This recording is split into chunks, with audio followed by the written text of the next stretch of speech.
Hello! Today I'm going to show you how to take apart this Philips LCD. I think it's an LCD, I don't know what it is.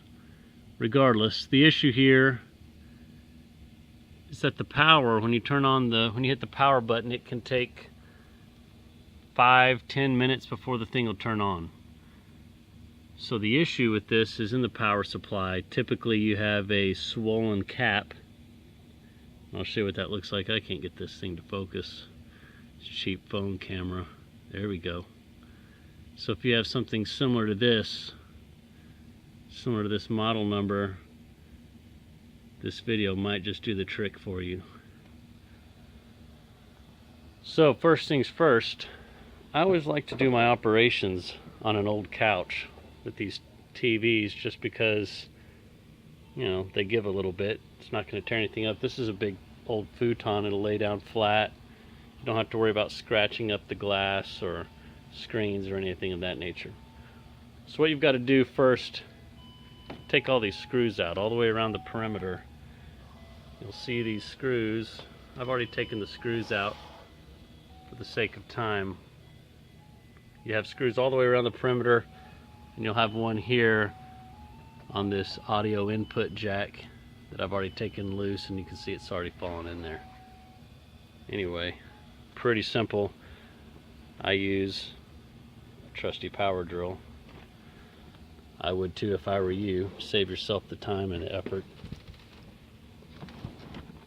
We're going to lay this thing down flat. This cover's just going to pop right off.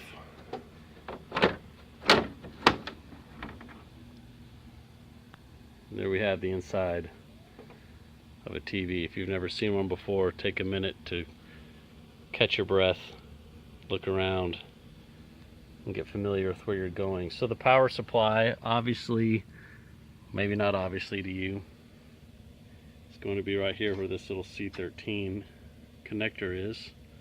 So that is probably where the culprit lies.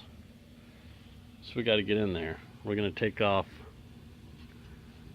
this whole panel, which looks like it's held in with screws all the way around. First thing we need to do is take all these connectors off.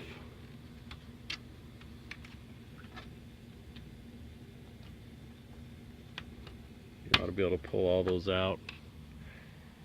If you are a person with memory issues, probably not a terrible idea to label all of these connectors if you have problems remembering where stuff goes. This one right back here, these are a little tricky, so you have to squeeze them in at the same time. Those two clips there on the side, you're just going to squeeze from both sides, and it ought to pull. See, that broke loose.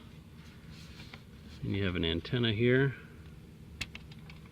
Just pull out nice and easy. Peel back any tape that's holding these guys in. It's all look fairly loose.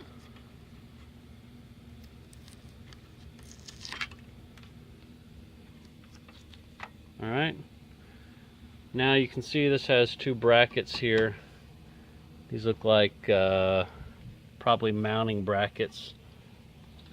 Get those off. A lot of people say they don't like to use power drills on electrical components or whatnot. I say just don't be stupid, and you're not going to hurt anything. If you're stupid with power, then yeah, you're going to tear stuff up. But if you're not stupid, use common sense, don't strip stuff out. When you put these back in, don't torque it down to where you strip all your bolts out, all your connectors.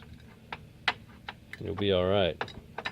Again, if you're a person with a limited memory capacity, you might want to label where all these screws are going. As you can see, this thing here has got some screws, these little brass screws holding this facing in,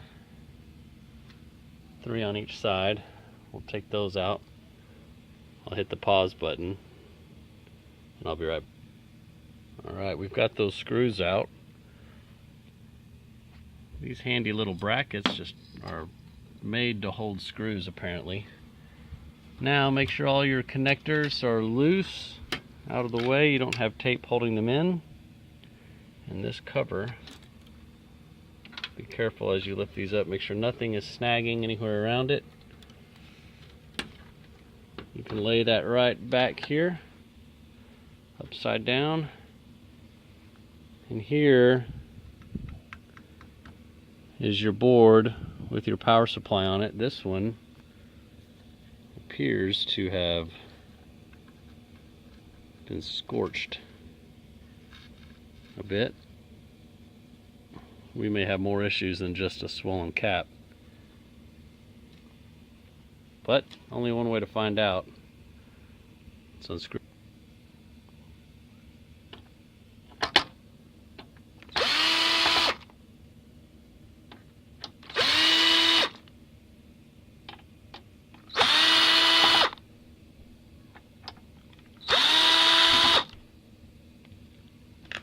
Alright, put those in a safe place. We'll turn this guy over carefully, not to break any ribbon cables or anything that might be attached to this.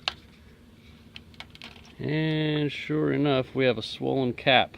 Well, it's one that's even, you can smell the ceramic oozing out of it or whatever the junk is inside. So this one right here, as you can see, this is what a good cap looks like. Nice and clean, flat surface, no bulging on the tops. Those are good caps. That's a pretty easily identifiable bad cap. Let's see if we can focus. Well, unfortunately, there we go. You can see it is swollen on the top.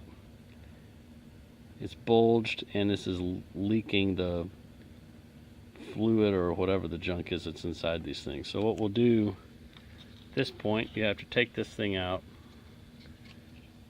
We're going to use our desoldering tool right there, break those two connections, take that cap out, and simply replace it with one of similar specifications. I may or may not post that video as well. But there you go, that's all there is to it. Pretty simple. Take the connections off of this board. Remember how they go back in. Probably not a bad idea to figure out why we have these scorch marks on here as well. But it doesn't appear like that's a big issue. It looks like maybe just dust and stuff. All these resistors all look fine, and the other caps all look good. There's dust and dirt. Probably got hot, and who knows. We'll find out, I guess, if it fires back up after we replace this cap. But this cap, 9 times out of 10, is your issue with why the blasted thing won't boot and turn on in a orderly fashion. Hope that helps. If not, I don't know what else to do for you.